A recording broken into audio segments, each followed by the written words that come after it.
in place some new rule changes. In case you missed those, let's get into that.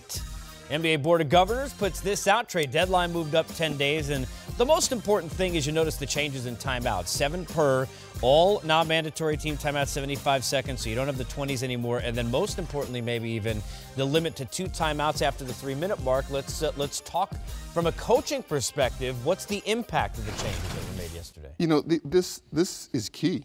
I know the fans, you know, it's to help the flow of the game, to speed up the game, to have it not be so choppy, particularly at the end. But as a coach, this has several implications. So let's go to the last 3 minutes of the game. You go from having 3 timeouts to now having 2. And how many times when we're watching NBA games, you see, hey, team scores, give me a timeout, take it to half court, and a beautiful play is executed. You know, there's certain teams, the Celtics, the Rockets with Dan and Tony, are known for their out of timeouts, sideline out of bounds plays. Well, there's going to be less emphasis on that. It's going to take some of the control away from the coach and put a lot of the decision-making process in the game situations on the players, which that's I'm not saying that's a bad thing, but it's a change.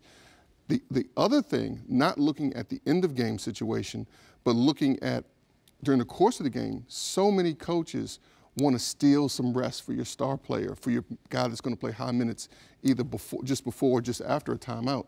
Now, with the reduced number of timeouts, you're going to have some maneuvering and change your substitution pattern as it relates to getting rest for key guys that you normally will shuttle them in and out around a timeout to get the extra, so that what ends up being 1 or 2 minutes on clock time in real time is extended because of the timeout. So those are some adjustments from a coaching standpoint that this rule is going to impact.